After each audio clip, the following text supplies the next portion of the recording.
Hi friends, అందరికీ నమస్తే. Welcome back to Shaurya's kitchen. ఈ రోజు పన్నీర్ మసాలా కర్రీతో మీ ముందుకు వచ్చేసాను. చాలా సింపుల్ గా టేస్టీగా ఎవరైనా సరే చాలా ఈజీగా చేసేయచ్చండి. ఈ పన్నీర్ మసాలా రైస్, రోటీ, చపాతీ ఇలా దేనికైనా పర్ఫెక్ట్ గా సెట్ అవుతుంది. జీరా రైస్ తో కాంబినేషన్ అయితే అదరహో అంటారు. మరి ఈ పన్నీర్ మసాలా కర్రీ ఎలా చేయాలో చూసే ముందు మన శౌర్యస్ కిచెన్ ని లైక్ చేసి, షేర్ చేసి, సబ్స్క్రైబ్ చేసేయండి. ఈ కర్రీకి కావాల్సిన పదార్థాలు చూసేద్దామా? కొలతలన్నీ డిస్క్రిప్షన్ లో ఇస్తున్నా, ఒకసారి చెక్ చేసేయండి. పన్నీర్, ఉల్లిపాయ ముక్కలు, టమాటో ప్యూరీ, జీలకర్ర, దాల్చిన చెక్క, లవంగాలు, యాలకులు, పచ్చిమిర్చి, కరివేపాకు, కొత్తిమీర, జీడిపప్పు, అల్లం వెల్లుల్లి పేస్ట్, నూనె, కారం, ఉప్పు, ధనియాల పొడి, పసుపు, గరం మసాలా, జీలకర్ర పొడి, బటర్, బిర్యానీ ఆకులు. ముందుగా గిన్నె పెట్టుకుని 4 స్పూన్ల ఆయిల్ వేసుకుని ముక్కలుగా కోసుకుని 300 గ్రాముల పన్నీర్ని వేసుకుని నిదానంగా ఇలా మంచి లైట్ గోల్డెన్ కలర్ వచ్చే వరకు ఫ్రై చేసుకుని పక్కన పెట్టుకుని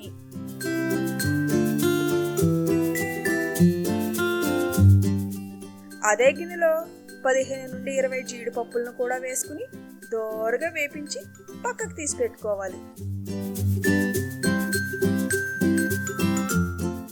తర్వాత 4 స్పూన్ల ఆయిల్ని 5 గ్రాముల బటర్ని వేసి బటర్ కరిగాక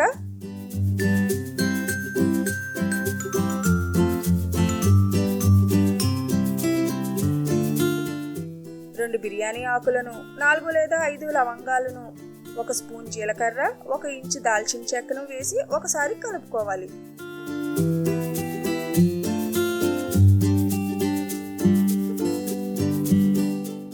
అలాగే చిన్న ముక్కలుగా కోసుకున్న 5 లేక 6 పచ్చిమిర్చిని కూడా వేసి వేపించి 2 మీడియం సైజు ఉల్లిపాయ ముక్కలను కూడా వేసి దోరగా వేయించుకోవాలి. తర్వాత 2 రెబ్బల కరివేపాకును, 1 స్పూన్ అల్లం వెల్లుల్లి పేస్టు, 1/2 స్పూన్ పసుపును కూడా వేసుకుని అన్నీ బాగా కలిసేలాగా కలుపుకోవాలి. అల్లం వెల్లుల్లి పేస్ట్ పచ్చివాసన పోయి బాగా వేగాక అందులో 3 టమోటాల ప్యూరీని కూడా వేసుకుని మరొకసారి కలుపుకున్నాక 5 నిమిషాలు మగ్గనిచ్చి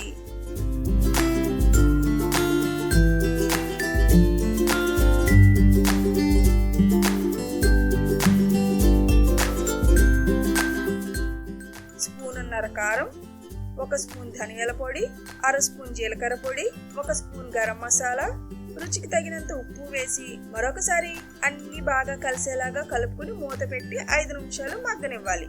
తరువాత మూత తీసి చూస్తే మసాలా అంతా బాగా వేగి ఆయిల్ ఇలా సపరేట్ అవుతుంది. అప్పుడు 1/2 గ్లాస్ నీరు పోసుకుని ఫ్రై చేసుకున్న పన్నీర్ ముక్కలు, జీడిపప్పు ముక్కలను కూడా వేసుకుని కలుపుకుని మూత పెట్టి మరొక 10 నిమిషాలు గ్యాస్ సిమ్లో పెట్టి ఉడకనివ్వాలి.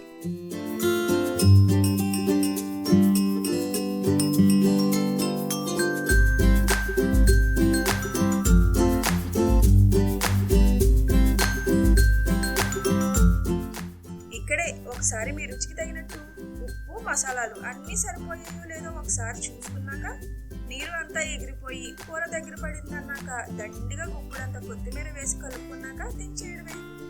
అంతేనండి, వేడిగా పన్నీర్ మసాలా కర్రీ రెడీ అయిపోయింది.